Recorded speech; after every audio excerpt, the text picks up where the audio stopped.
Hello bachchon, let us see the question. We consider the radiation emitted by the human body. Which of the following statement is true?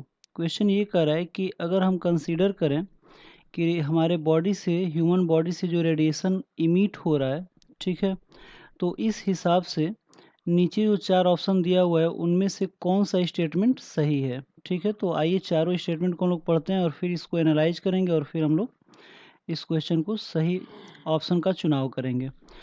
तो जो पहला option है कि the radiation is emitted during the summers and absorb during the winters.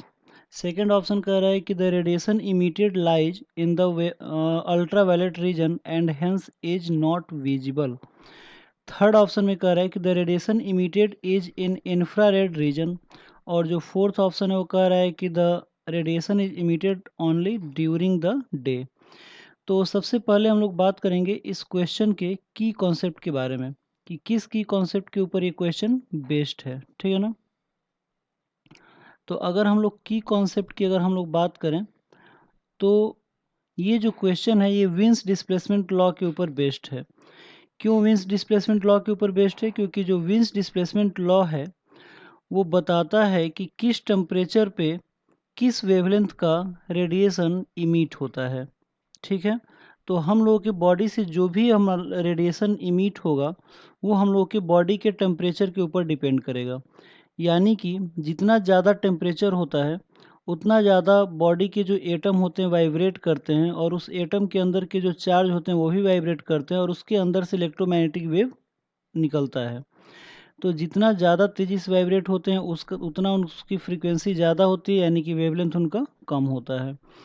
तो सब कुछ जो है टेम्परेचर का मतलब यहाँ पे एटम की काइनेटिक एनर्जी से है, यानी कि उसके वाइब्रेशनल एनर्जी से है। ठीक है ना। तो की कॉन्सेप्ट और इसके बीच में जो रिलेशन बताता है वो हमारा विंस डिस्प्लेसमेंट लॉ बताता है। यानी कि this question is based this question is based on wins displacement law. क्या होता है फॉर्मूला विंस डिस्प्लेसमेंट लॉ का? तो जो फॉर्मूला होता है विंस डिस्प्लेसमेंट लॉ का वो होता है lambda M T is equal to B, where B is Wien's constant. जहाँ पे जो बी है वो हमारा विंस कांस्टेंट है। यानी कि इस फॉर्मूले में जो लेमडा टी दिया हुआ है, लेमडा एम दिया है, वो हमारा मैक्सिमम इमिशन करने वाले रेडिएशन का वेवलेंथ है उस टेम्परेचर टी पे। और यहाँ पे बी जो है वो हमारा कांस्टेंट है। यानी कि ये जो रिलेशन है ये टेम्परेचर और वेवलेंथ के बीच में रिलेशन है। यानी कि हर बॉडी जो है हर टेम्परेचर पे हर वेवलेंथ का लाइट या रेडिएशन इमिशन भी करता है और एब्जॉर्ब भी करता है। ठीक है ना। लेकिन एक पर्टिकुलर वेवलेंथ का इमिशन सबसे ज़्यादा करता है। तो उसी पर्टिकुलर वेवलेंथ का जिसका इमिशन सबसे ज़्यादा करता है उस एब्सोल्यूट टेम्परेचर के बीच का रिलेशन है ये lambda M T equal to B. अब थोड़ा सा क्वेश्चन के बारे में हम लोग सोचते हैं।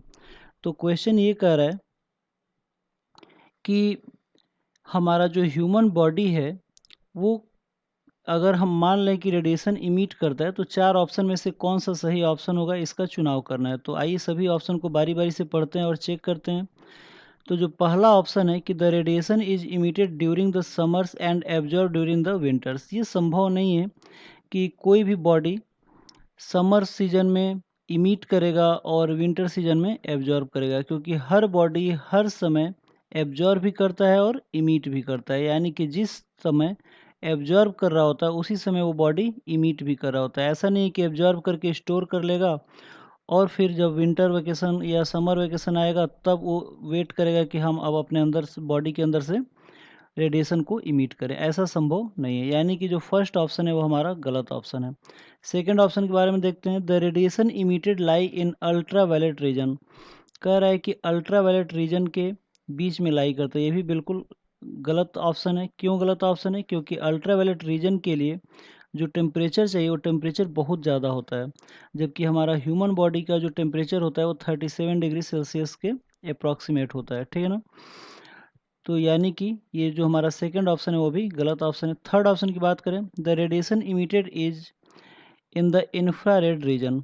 तो जो हमारा बॉडी का जो टेम्परेचर होता है, ठीक है, उसका उसके हिसाब से अगर हम लोग देखें तो जो इंफ्रारेड रीजन का जो वेवलेंथ रेंज है, वही उसी वेवलेंथ रेंज के अंतर्गत हमारे बॉडी के द्वारा इमिट किए हुए जो रेडिएशन होता है उसका वेवलेंथ आता है। यानी कि हमारे जो बॉडी के द्वारा जो इमिट करने वाला जो वेवलेंथ होता है लैम्डा एम 37 डिग्री सेल्सियस पे, ये अप्रॉक्सीमेट 7.9 इंटू 10⁻⁻⁻7 से लेकर 10⁻³ मीटर के आसपास होता है।